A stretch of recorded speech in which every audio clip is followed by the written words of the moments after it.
አሰላሙ አለይኩም ወራህመቱላሂ ወበረካቱ። ውድ ቤተሰቦቼ ሰላም ሰላም ብያለሁ። በያላችሁበት ሰላማችሁ በዝዝት ተረፍረፍ ይበልልኝ።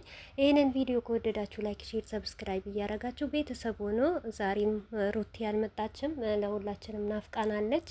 ብቻ ባለችበት ሰላም ትሆንልን። ዋናው ነገር ሰላም ነው። ሰላምና ደስታ ያብዛላት። ከሁሉም ነገር እሷ ጤናዋን ይኖር ደህና ትሁንልን።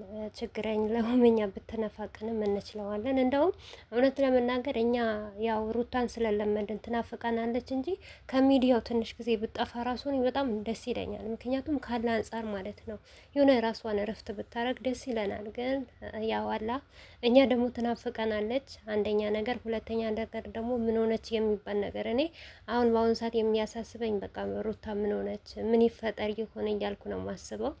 ብቻ ለሁሉም ነገር አላህ ከጎኗ ይሁን። አላህ ያበርታት፣ ጥንካሬውን ብርታቱን ይስጣት።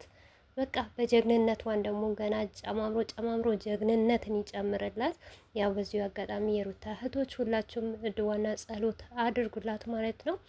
እና ሲቀጥል እዛ ሰፈር ምን እንደተፈጠረ አላቅም። በነገራችን ላይ እኔ ለሰው ክፉ ነገር አልመኝም። የፈለገ ሰው ክፉ ቢሆንባችሁ ክፉም ቢሰራባችሁ እናንተ ክፉ አትመኙ። እኔ በበኩሌ ክፉ ነገር አልመኝም። ምን እንደተፈጠረም አላየውም። ቪዲዮም ገብቼ ምንም እንደሆነ አላየውም። ብቻ ታምኔት አይቻለሁ የመኪና አደጋ እንደደረሰ ምናምን ነገር ነው ያየሁት። በዚሁ አጋጣሚ በመጀመሪያ ደረጃ እሷንም እሱንም ምንም ነገር እንዳይነካቸው ሊነካቸውም አልፈልግም። ነገር ግን ምን አለ መሰላችሁ እኔ እውነት የተፈጠረ አይመስለኝም ባላየውም ቪዲዮ ሳላየውም ገና ማለት ነው። ምክንያቱም እነሱ ውሸታሞች ናቸው። ውሸታም ስለሆነ ማንም አያምናቸውም። እኔ እውነቴ ነው የምላችሁ እስካሁን አብጄ ነበረ ጨልሌ ነበረ በፊት እንደ በፊት ቢሆን ማለት ነው። በቃ እውነት አብርሽ ምን ሆነ ብዬ ነበረ። እኔ አላቅም፣ እኔ ነኝ ማቀው እንደዛ ነበር። አሁን ግን ወላሂ ነው የምላችሁ ዴንታም የለኝም። ምክንያቱም እውነት አይደለማ ውሸት ነው። ቀን ሲጨፈር ተውሎ ሲዘለል ውሎ ከዚህ በፊት ሩታ ያደረገችውን ነገር እያረጉ ማለት ነው። ምክንያቱም የልደቱ ጊዜ ትዝላቸዋል ማለት ነው። ፊቱ ያጠበችው ሩታን ነው። ሩታን ለማስቀናት ሩታን ለመንካት ይሄንን ድርጊት እየተደረገ ዛሬ አሁን ደግሞ መኪና ተገለበጠ እንደዚህ እኔ አልሰማም።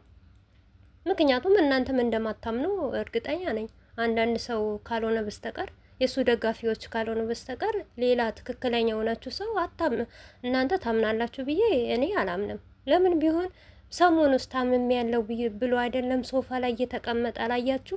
ያን ሁሉ ድግስ ለመስቀል ሄደው ሲጨፍሩ ሲበሉ ሲዝናኑ፣ ነገር ግን እዚህ ጋር የላወቅ ነው እኛ አብርሽ ታመመ። እውነት ሩታ ተመለሽ፣ ቤትሽን ግቢ፣ ቤትሽ ይሻልሻል። ለምንድን ነው ይቅርታ ከጠየቀች በኋላ ጥፋቱ አምነዋል። ለምንድን ነው አንቺ እሺ ማቲው ብለን ሩታን ስንወቅስ የነበር ነው ማለት ነው። ነገር ግን እሱ እያስመሰለ ነበረ አይደለም። ብዙም ሰው አላመነውም። እውነቴ ነው የምላችሁ። እንደኔ ራሱ ብዙ ሰው ደውሎልኛል። ገብተሽ ቪዲዮ አይተሽ ወይ ሲለኝ አላየውም ምን ተፈጠረ ስል መኪና እንደዚህ ብለዋል። ግን ውሸታቸው ነው።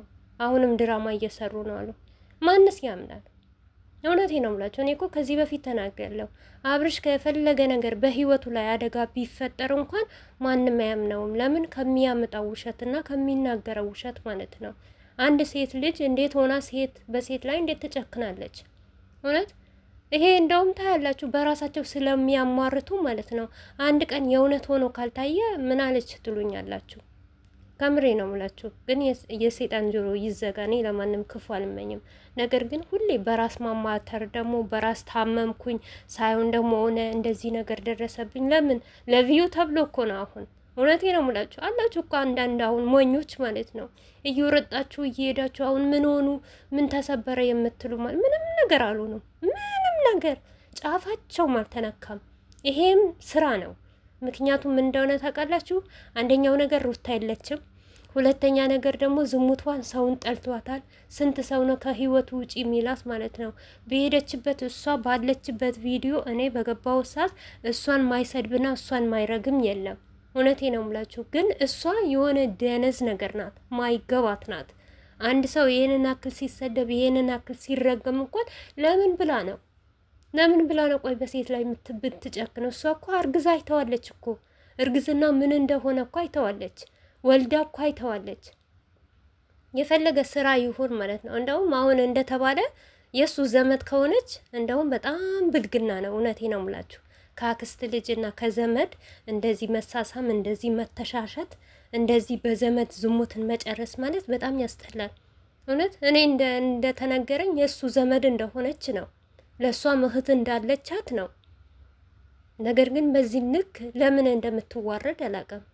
ለምን ውርደት ውስጥ እንደምትገባ አላውቅም። ሲቀጥል እኛን ለማነደድ ነው። እውነቴ ነው ሙላችሁ እንጂ ከካሜራ ጀርባ ምንም ነገር የላቸውም። አብርሽ ሆነው ብለው ነገም ዛሬ የምናገረው ነገር ከሩታ ኦዲየንሶች እልህ ተገባብቶ ነው ማለት ነው። እልህ ይዞት ነው ማለት ነው። ለሰው ልጅ እልህ ምንም የሚያደርግለት ነገር የለም። ሞል ካሳደገው ኦዲየንስ ማለት ነው። ከወደደ ዋጋ ከከፈለለት ኦዲየንስ ማለት ነው። ኦዲየንስ እኮ እዚህ ጋር በጣም ሞኝ ነው። እውነቴ ነው ሙላችሁ። እኔ እኮ አብርሽ የሆነ አነጋገር አያውቅም፣ አስታውሎ ማየት አልችልም ስላችሁ አታምኑኝም። አንድ ሰው የሚያስታውል ሀሳብ ውስጥ ያለው ሰው ከኦዲየንስ ፉክክር አያዝም። ኦዲየንስ ምንድን ነው? እስቲ ኦዲየንስ ምን ያደርግለታል? ነገ አንድ ነገር ቢሆን ለኦዲየንስ ብዬ ነው ራሴን ስጎዳ ነበረ፣ ለኦዲየንስ ነበረ በሽታ የያዘኝ፣ ለኦዲየንስ ነበረ ትዳሪን የፈታው ይላል። ኦዲየንስ እንኳ ምንም ነገር አያደርገውም። እውነቴ ነው የምላቸው። ኦዲየንስ አንድ ቀን እንደወደደውም ስሙንም አለማንሳት ይችላል። እማማም ዝናሽ ቀርተዋል አይደለም አብርሽ ማለት ነው። እማማን ዝናሽ በሳቱ በፍቅር ነበር አይደል የሚጠበቁት፣ በጉጉት ነበር አይደለም የሚጠበቁት። አብርሽና ሩታም እንደዚህ ነበሩ የዛሬ 2 ዓመት አካባቢ ማለት ነው። ምን ቁጭ ብለን እኮ ነበር የምንጠብቃቸው ማለት ነው። ያንም ጊዜ አልፏል። ደግሞ ብዙዋችሁ ዛሬ ፊቱ ስላጠበችው ምናምን በጣም ገርሟቸዋል። ይሄ እኮ ሩታ ቀረብሽ ምናምን፣ ይሄ እኮ ሩታ ማርገዋለች እኮ የሩታ ትርፍራፊ እኮ ነው። ከአብርሽ ጋር ሩታ ያላሳለፈው ነገር የለም። ሁሉም ነገር አሳልፈዋል። ነገር ግን ያስጠላል፣ ይደብራል። ሞር እንኳን ቢለያዩ እንኳን በጣም ይደብራል። ከሁሉም ነገር ለሰው ልጅ ክብሩ ይበልጥበታል። ብር ጠፊ ነው። አያችሁ፣ ይህንን ዛሬ የሚቀልዱን ቀልድ አደጋ ደረሰብን ምናምን ብለው የሚጫወቱት እቺም ነገር አለች። አዱንያ መቼ እንደምንሆን አናቅም። እኛ አዱንያ በጣም ትንሽ ናት ማለት ነው። በተኛንበት መነሳት የማንችል ሰዎች ነን እኛ ማለት ነው። አስታውለን ብናይ ባለን ነገር በሰጠን ነገር አልሐምዱሊላህ ብለን ከሀገራችን ሰው ተስማምተን ተዋደን ብቻ መወለድ አይደለም እኮ አንድ እናት በአንድ አባትና በአንድ እናት መወለድ አይደለም። እኛ ሁላችንም እህትማሞች ነን፣ ወንድማሞች ነን እና መጎዳት እንኳን የለብንም ማለት ነው። አገራችን አንድ ነው ማለት ነው፣ ሁላችንም ማለት ነው። ነገር ግን በጣም ያስጠላል፣ በጣም ይደብራል። እኔ እውነት ለመናገር ምንም አልመሰለኝም። የፈለገ ነገር ቢመጣ ለምን ድራማ ነዋ፣ ውሸት ነዋ። ለውሸት ለምን ብዬ ራሴን ላቃውስ? ለምን ብዬ እሱ እንደዚህ ሆነ ያን ሆነ? ስራ ያጣ ስራ የፈታ ይድና ከምሬ ነው ሙላችሁ። እኔ ምንም ነገር አያስጨነቀኝም። በአሁኑ ሰዓት ስለ ሩታ ነው ብቻ ነው የምጨነቀው። ለሩታ ራሱ እውነቴ ነው ሙላችሁ። አላህ በሰላም 2 ቦታ በደስታ በቃ ምንም ነገር ሳትሆንብን፣ አንድ ነገር ሳትሆንብን። ምክንያቱም የሩታ ውስጧን የሚያቅ ያውቃል። አንድ ፈጣሪና እሷ ብቻ ናቸው የሚያውቁት ሩታ ያለችበት ነገር። ለዛ ነው የሚያሳስበኝ። ሌላ የፈለገ ነገር ቢፈጠር